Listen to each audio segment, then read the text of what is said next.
आज जो हमारे गेस्ट हैं यहाँ पर अभी पीछे बैक स्टेज पर, वो एक बहुत ही सक्सेसफुल एंटरप्रेन्योर है. In fact he is one of the youngest self made billionaires of India. Please give an energetic and warm welcome to the one and only Ritesh Agarwal.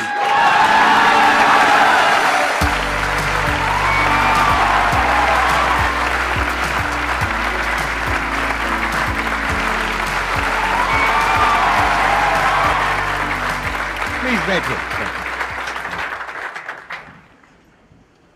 How old were you जब आपने शुरू किया था? I started at 18. और कई बार मैं भी I used to feel down as well.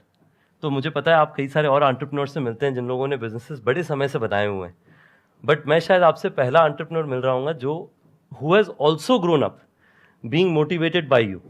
So thank you so much. Good to know that. सबसे पहले तो आपसे ये समझना चाहूंगा कि आइडिया आपके माइंड में कहाँ से आया? देखिए, सबसे पहले तो मैंने कंपनी शुरुआत करी थी जब मैं जस्ट हाई स्कूल से बाहर निकला था. तो उस समय मैं इंटर्नशिप्स करने लगा था छोटी छोटी कंपनियों में कि एक वेबसाइट बनवा लीजिए, सोशल मीडिया पेज बनवा लीजिए एंड सो ऑन. तो उससे थोड़ी स्टाइपेंड मिलती थी और मुझे ट्रैवल करने का बड़ा शौक था. तो मैं यहाँ पे आनंद विहार ISBT से बस लेकर के कहीं पे भी, जहाँ पे भी बस लेकर के जा सके, चाहे उत्तराखंड हो, राजस्थान हो, हिमाचल हो, वहाँ जाने की कोशिश करता था. वहाँ पे रहने की जगह सारी महंगी होती थी, तो मुझे छोटी छोटी गेस्ट हाउसेस, हॉलिडे होम्स, इस तरह की जगह मिलती थी जिनको जनरली लोगों ने डिस्कवर नहीं किया होता था, पर आपको 300 रुपये, 500 रुपये, 800 रुपये में ठीक साफ़ सुथरा जगह मिल जाता था. तो मेरी शुरुआत इस चीज़ से हुई कि मैंने देखा कि ये सारी जगह काफ़ी अवेलेबल हैं पर अननोन हैं एक तरीके से. तो उसको जो है मैंने एक वेबसाइट में डिस्ट्रीब्यूट करना शुरू किया कि इन जगहों में अगर आप रहें, उत्तराखंड में, हिमाचल में, राजस्थान में, आपको सस्ते दाम में प्राइस पे जगह मिलेगी. उससे शुरुआत किया मैंने ओराइवल का. 1 साल तक वो बिज़नेस चलाया. वो बिज़नेस चला नहीं, क्योंकि सबसे बड़ी चैलेंज ये थी कि बुकिंग तो आप करवा लीजिए, पर सर्विस क्वालिटी मेंटेन होगा कि नहीं, उसकी जिम्मेवारी कोई नहीं ले रहा था. तो उसके बाद मैंने सोचा कि अगर यही सबसे बड़ा प्रॉब्लम है तो मैं इसी को सॉल्व कर लेता. तो जो पहली गेस्ट हाउस, कई सारे जो हमारे पास छोटे गेस्ट हाउस गुड़गांव में भी हमारे साथ जुड़े थे, उनमें से एक को मैंने कहा कि आप जो है, आपकी प्रॉपर्टी को मैं सर्टिफाई करूँगा, थोड़ी क्वालिटी इंप्रूव करूँगा, जिससे आपकी ऑक्यूपेंसी बढ़े, और मैं जिम्मेवारी लेकर के हर 2-3 दिन आके आपकी प्रॉपर्टी चेक करूँगा, ऑडिट करूँगा, और पहले 1-2 महीना तो मैं ही आपका front office manager, check in, checkout, cleaning सब कुछ मैं ही देखूँगा. उनकी प्रॉपर्टी में टोटल ऑक्यूपेंसी 20% से कम चलती. सिर्फ शादियां जब होती थी साउथ सिटी 1 एरिया में गुड़गांव में, तब शादियों में उनकी प्रॉपर्टी यूज़ की जाती थी, उसके अलावा खाली रहता. तो उन्होंने कहा कि मुझे आप पे ऐसे तो भरोसा नहीं हो रहा है, क्योंकि अगर मैं लगा हुआ हूँ इतने समय से और उसके बाद प्रॉपर्टी में ऑक्यूपेंसी नहीं आ रही, तो आपके आने पे कैसे ऑक्यूपेंसी बढ़ जाएगी. पर ठीक है, मेरा जितना अभी सिचुएशन इतना बुरा ऑक्यूपेंसी का, इससे बुरा तो और हो ही नहीं सकता, जो होगा इससे बेहतर ही होगा. तो चलो, आपको मैंने कुछ महीने के लिए प्रॉपर्टी दी, आप चलाइए, देखिए क्या होता है क्या नहीं होता है. अब उस प्रॉपर्टी में हमने 3 चीज़ें करी. सबसे पहला चीज़ हमने ये किया कि मैंने जाकर के ऑनलाइन वेबसाइट्स में देखा कि कौन सी प्रॉपर्टी टॉप रैंक में आती हैं बजट वाली. मैंने देखा कि उन सब की फ़ोटोज़ और इंटीरियर्स अच्छे होते हैं. तो इंटीरियर्स में जो वाइट लाइट थी उसको इस तरीके का मैंने वार्म लाइट से रिप्लेस कर दिया और 2-3 पेंट लगा दी. टोटल खर्चा पर कमरे का 4-5 हज़ार रुपये का आया होगा, जो कि ओनर से ही मैंने रिक्वेस्ट किया कि आप ही की प्रॉपर्टी में निवेश कर रहे हैं तो आप ही लगा दीजिए, मेरे पास तो कुछ है नहीं. उस होटल के साथ में आपने टाई अप किया, लेकिन आपने कुछ इन्वेस्ट नहीं किया? कुछ इन्वेस्ट नहीं किया, पर मैंने आइडियाज़ लगाए कि कैसे इसको इंप्रूव किया जा सके. हाँ. डायनेमिक प्राइसिंग लाई. तो होटल का प्राइस पहले हमेशा 2,000 रुपये पे फ्लैट रहता था पूरे साल. मैंने कहा कि पहला 3 कमरा 999 में सेल होगा, 999. आप लोगों ने सुना होगा जब ओयो शुरू हुआ था, हमने कहा था स्टार्टिंग एट 999. उसके बाद में पहला 3 रूम 999 पे बिक जाए, उसके बाद हर रूम पे मैं 100 से 150 रुपीज़ बढ़ा देता था प्राइस, क्योंकि एक बार वॉल्यूम बढ़ जाता. आपने इंटरनेट पे देखा होगा, बाय पॉपुलैरिटी या बाय क्वालिटी आप या फिर बाय प्राइस आप सॉर्ट कर सकते हैं होटल्स को. तो मेरा होता था कि बाय प्राइस पहले सॉर्ट करके 3 बुकिंग आ जाए, जिससे फिर बाय पॉपुलैरिटी में हम टॉप रैंक में आ जाएंगे, तब ज़्यादा प्राइस बन जाएगा. प्लस ये भी एक और इसका बेनिफिट है कि अगर 999 में कोई रुका है और उसको वैल्यू मिल गई 2000 की, तो वो रिव्यूज अच्छे मिलेंगे. तो रिव्यूज में भी आप टॉप पे आने लग जाओगे, जिससे कि रिव्यूज भी मिले जल्दी से जल्दी, और उससे आपका जो रिव्यूज में आप टॉप रैंक में आने लग जाएंगे. राइट. तो सिर्फ इससे जो है मैंने पहला होटल शुरू किया. पहले महीने के एंड में यादव जी की प्रॉपर्टी 90% प्लस ऑक्यूपेंसी में पहुंच चुकी थी.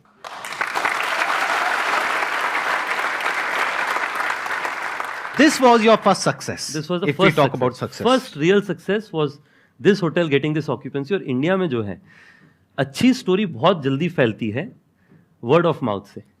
तो लोगों ने कहा अच्छा, ये यादव जी की प्रॉपर्टी के बाहर बड़ी गाड़ियां लगने लगी हैं, कस्टमर्स आने लगे, कैसे आने लगे? तो लोगों ने कहा कि अब तब लोग, ओयो नई ब्रांड थी, लोग कह नहीं पाते, तो लोग कहते थे ये योयो से अटैच किया इन्होंने, तब से इनका काम बढ़ गया। तो लोगों ने कहा कि आप योयो से फोन करिए और आपका होटल भर जाएगा। तो वो वर्ड ऑफ माउथ जो है, उससे हमारे वो एक होटल से आज हमारे दुनिया भर में 1,40,000 प्रॉपर्टीज हैं, जो धीरे धीरे करके हमने फिर स्केल किया। लोग हमेशा स्टार्टअप्स में कहते हैं कि आपको आईआईटी से होना चाहिए, आईएम से होना चाहिए, आईवी लीग से होना चाहिए।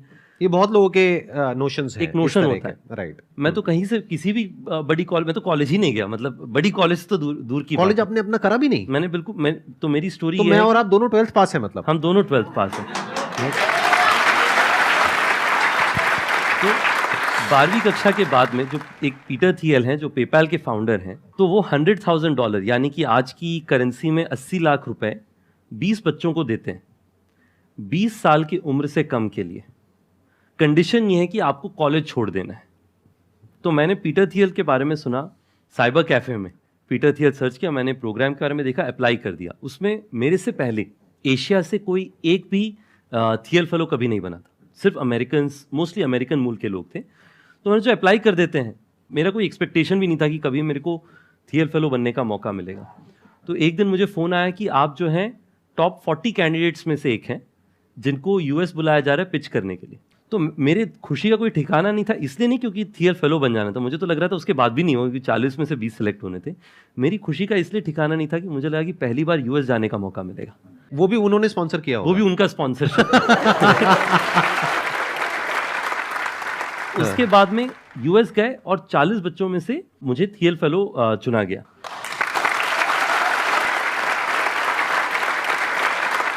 तो मतलब उस टाइम पे आपको $1 लाख मिले? $1 लाख मिले। वो मेरा पहला फंडिंग था एक तरीके से, बिना कोई स्टेक के। मैं इसके 2 कारण से ये मैं आपको स्टोरी बता रहा हूँ। पहला ये है कि आपकी बैकग्राउंड क्या होती है उससे कोई फर्क नहीं पड़ता है। आप में हिम्मत है कोई चीज़ सीखने के लिए और कर दिखाने के लिए, उससे फर्क पड़ता है। और दूसरा कि आप ज़मीन में काम करने के लिए तैयार हैं कि नहीं है। क्योंकि कई बार क्या होता है, हम लोगों को ये लगता है कि अगर हम होटल के बिजनेस में हैं तो हम क्यों होटल ओनर कहीं हमें मना करके बाहर ना निकाल दे, हमें तो इस इंडस्ट्री के बारे में कुछ पता नहीं, कोई 2 सवाल पूछ लेंगे तो फेलियर हो जाएगी, रिजेक्शन हो जाएगा।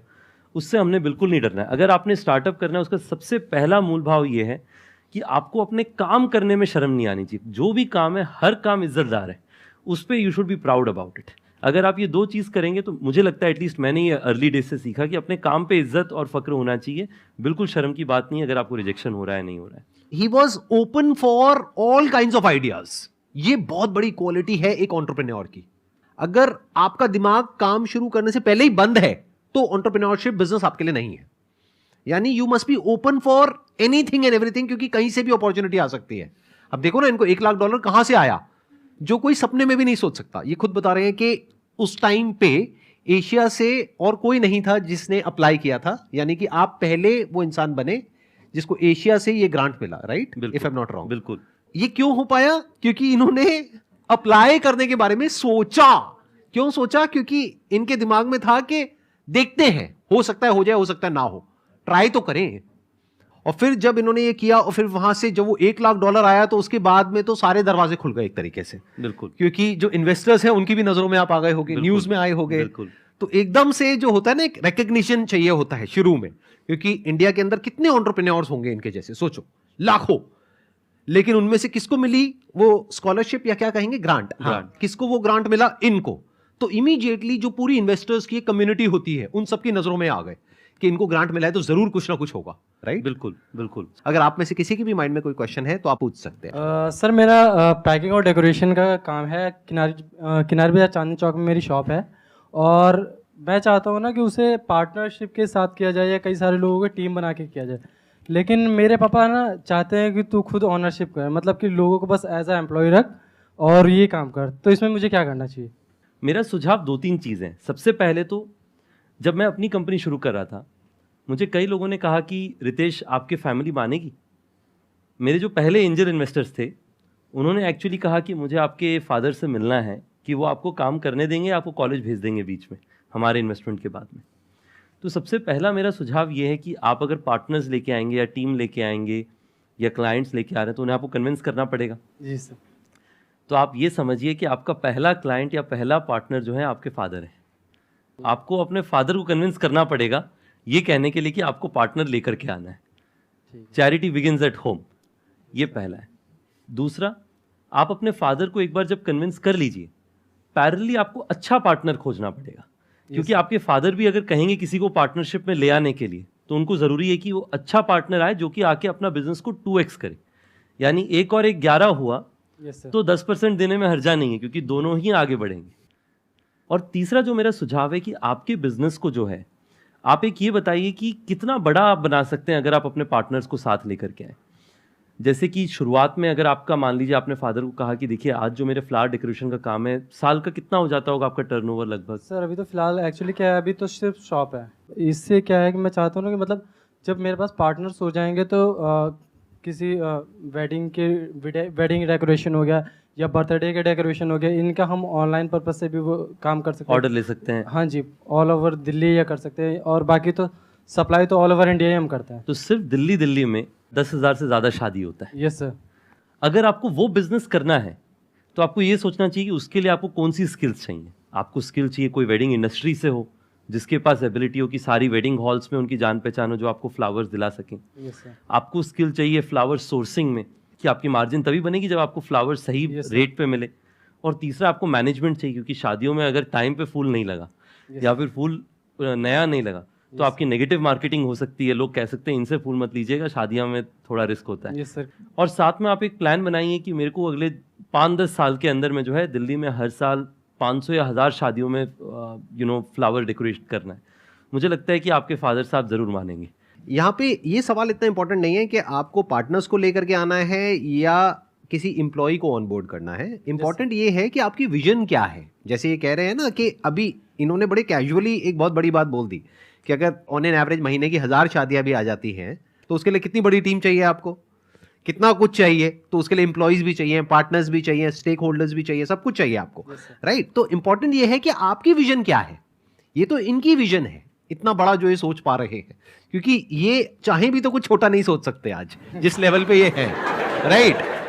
बट आपके माइंड में क्या है वो आप ही जानते हो कि वो सच क्या है।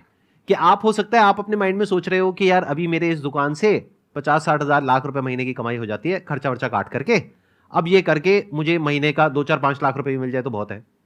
तो अगर इतना ही आप सोच रहे हो, उस हिसाब से आपको लोग चाहिए। तो जैसे इन्होंने जो भी स्टेप्स बताए वो बिल्कुल परफेक्ट हैं। पहले अपने फादर को कन्विंस करिए। अगर आपके फादर मना कर रहे हैं कि पार्टनरशिप में मत करिए, तो हो सकता है उनका कुछ खराब एक्सपीरियंस रहा हो पार्टनरशिप से रिलेटेड, तो कोई रीजन हो जिस वजह से वो बोल रहे हैं। तो ये भी देखना जरूरी है कि जिसके साथ आप पार्टनरशिप करने का सोच रहे हैं, क्या उसकी विजन आपके साथ में अलाइन हो भी रही है, नहीं हो रही है, या वो कुछ और ही सोच करके आ रहा है या आ रही है, व्हाटएवर। तो ये इंपॉर्टेंट है बिजनेस में। विजन इंपॉर्टेंट है कि आपकी विजन क्या है, कहां तक देख पा रहे हो।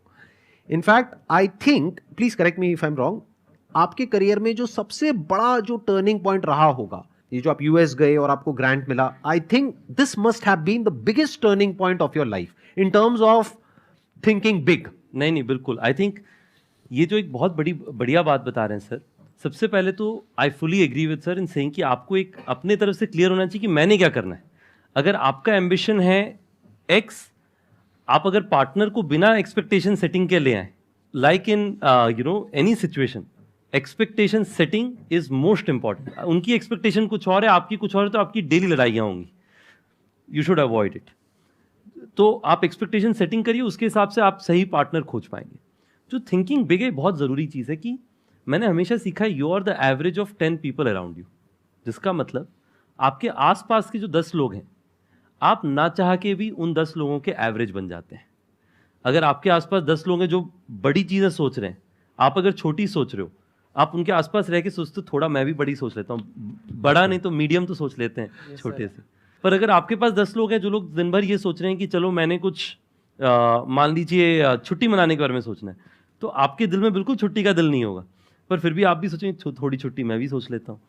तो थियल फेलोशिप पहली बार ऐसी जगह थी जहाँ पे सब लोग बड़ी सोच रहे थे। हमारी फ्लैट में एक लड़का रहता था जिसकी कंपनी ही नहीं थी। उसने आके कहा कि मुझे दुनिया की सबसे बड़ी फ्लैश स्टोरेज कंपनी बनानी है। मैंने कहा ना, इनके पास, जैसे हमारे देश में मैं कहता था मेरे को साउथ सिटी 1 का सबसे बड़ा गेस्ट हाउस बिजनेस बनाना है। लोग हंसते थे मुझ पे कि साउथ सिटी 1 में तुम्हें लगता है तुम सबसे बड़ी गेस्ट हाउस बना लोगे। ये बहुत इंपॉर्टेंट पॉइंट है जो ये बोल रहे हैं। अपनी अटेंशन को बढ़ा लो जितना बढ़ा सकते हो। ये कितना इंपॉर्टेंट है, I can't express in words, ये इतना इंपॉर्टेंट है ये पॉइंट, ध्यान से सुनना अभी जो ये बोल रहे हैं। देखिए इसमें क्या होता है ना, हमारे यहाँ पे जनरली हमारे आसपास में सोसाइटी में लोग कहते हैं अपने पास जो रिसोर्स है, जो आपके पास में लागत है, उसी के हिसाब से सपने देखो। अभी अपने पास तो कुछ भी नहीं था तो सपने तो देखने बंद कर देने चाहिए थे उस मैथ्स के हिसाब से। पर जब मैंने उसे देखा कि उसके पास ना कोई कंपनी है ना कोई बिजनेस है और वो दुनिया में सबसे बड़ा बिजनेस बनाना चाहता है, तो मैंने सीखा कि सपने देखने का तो कोई खर्चा ही नहीं लगता है, फ्री ऑफ कॉस्ट है। अगर आप सोच सकते हैं बड़ा तो उसके बाद में again goes back to probability, अगर नहीं सोचे तो 100% चांस है कि आप नहीं बना पाएंगे, पर अगर सोच लिया तो शायद 1-2% चांस है कि आप बना सकते हैं। उसके बाद से मैंने भी बड़ा सोचना शुरू किया। तो आप अपना जितना बड़ा सोच सकते हैं, अभी बस वही इशू है कि एक बार सोचने के बाद उसके लिए काम भी करना पड़ता है। अगर वो काम करने की हिम्मत है तो सोचने में कोई बुराई नहीं है। Thank you sir. Excellent point.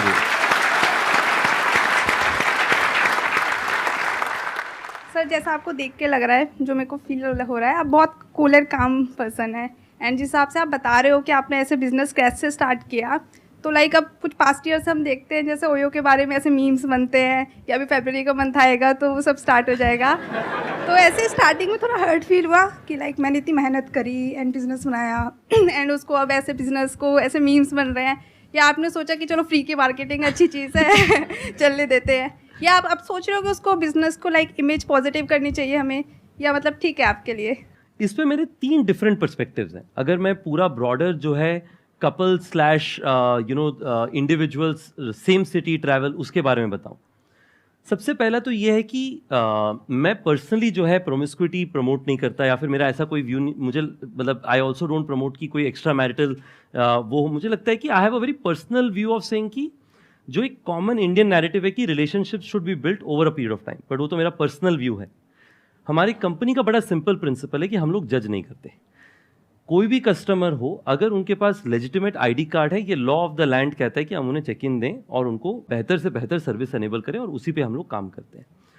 और इसमें आप देखेंगे कि हिस्टोरिकली बड़ी चैलेंजेस रही हैं।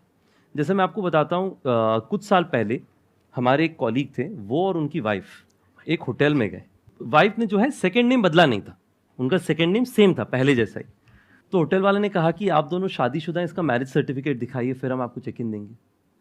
ओयो के पहले कई लोगों ने ऐसी एक्सपीरियंसेस सही हैं कि लोग जज करते हैं, लोग घूरते हैं लोगों को। हमारा ये ओपिनियन है कि आप चाहे कोई भी हो, अगर आप एक लेजिटिमेट पर्पज से रहने आए हैं तो हम आपको चेक इन देंगे, बट मेरा पर्सनल व्यू उसको लेकर के अलग हो सकता है।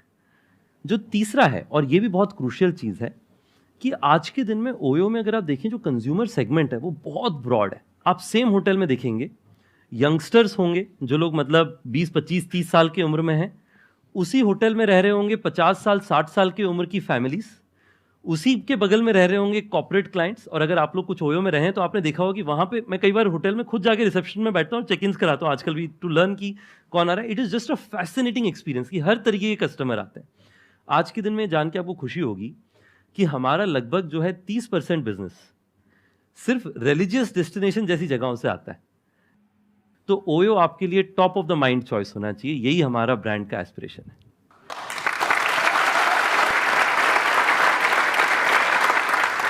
इंडिया में मुझे लगता है जो अगली जनरेशन की बिजनेसेस होंगी वो हम जैसे लोग चलाएंगे, और मेरा होप ये है कि आगे चल करके आप में से कुछ लोग मुझे मिलें और कहें कि रितेश आपसे मैं मुलाकात किया था सर के साथ में एक समय, और आज मैंने इतना बड़ा बिजनेस अपना खुद का बनाया। मेरा होप है कि इस डिस्कशन का आपको वैल्यू हो, जो लोग वीडियो में सुन रहे हैं उनके लिए भी।